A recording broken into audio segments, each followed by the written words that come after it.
Internationally acclaimed chef Susur Lee doesn't only have a knack for preparing exquisite food, he also has a skill for creating an environment that's not only good for the body, but for the soul.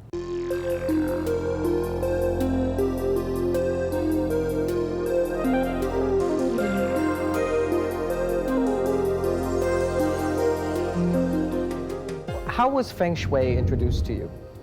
Oh, it was back, my childhood growing up. It's very hard to explain because I'm not really a Feng Shui man, but I believe in how that feeling of environment. It's like you walk into an alley, you say, hey, it feels dangerous. There must be something, the energy is not right. Susur's got such a remarkable reputation, not just here, but internationally. He's so well known for his creation, his art. I mean, food is his art form, essentially. You need to have an environment that, on its own terms, will be stimulating, respectable, have some strength and integrity, but not do it in a way that will sort of overwhelm what the main event is, which is the food. It was very deliberate to configure the interior in the most straightforward, simple way possible. I mean, there are no door frames that are exposed, there's no baseboards or casings of any kind. Walls and doors are virtually indistinguishable. Certain moment, it is so zen, it's so quiet. And I think that is very suitable for myself. I don't want to have a place always has to be so busy or too quiet. So it has to have those two elements, the balance of yin and yang, noisy, but at a certain moment it's quiet. So when I saw this location, and I sensed, the energy was right for me. And when you are there and are at these intervals between the courses and the meal, you start to take stock of the differences around the room. You see the vellum screens that you passed on your way in. There are the curved openings of the original windows back out to the street. When you walk in, it's almost like a little bit of like a stage. When you're passing through, and because it's such, you have two little corner turns suddenly. Yeah, it's almost you're uncomfortable when you walk through the door. Because it's so isolated in that little area. And once when you come in, you feel like, oh, you take a deep breath, and you say, oh, here I am. The lounge was deliberately compressed. It's got a lower ceiling, and the furniture, in a sense, is almost deliberately oversized for the space.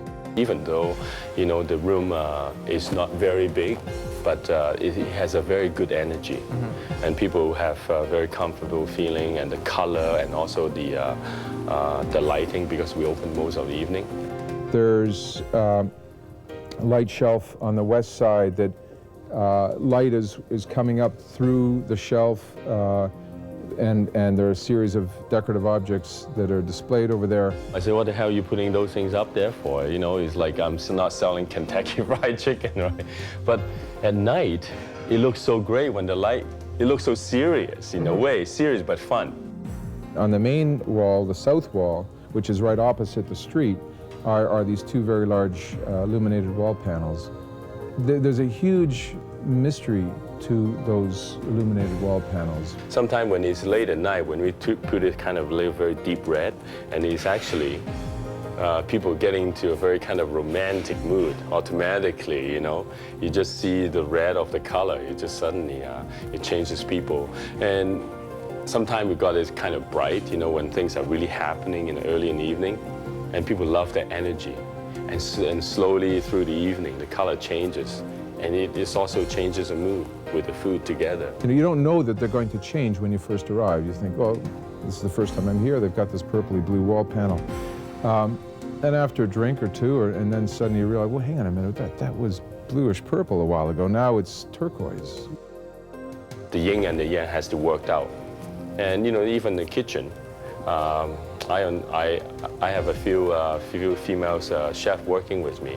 It's part of the balance, too. Because, when you're working with the heat, sometimes you get very aggressive, very pushy when it's busy. So sometimes you have a few, I would call it like the mother in the kitchen. It's kind of calm things down. So those little elements, it might sound very silly, but it totally works. Now, Susur, do you think the Feng Shui attributed to the success of the restaurant? Because this is a very emotional business. And every day we deal with so many different energy of people, negative, positive. And so those kind of things you have to believe in that there's a certain energy or environment, which is feng shui. When you create something, you don't think of like, oh, I'm so creative. It's just the excitement. Hey, I can change that. Oh, I see that. When people normally have a certain dish is very good, I want to go into another level or even a higher level on that dish to achieve, to make the other dishes like, hey, I didn't know there's one more level.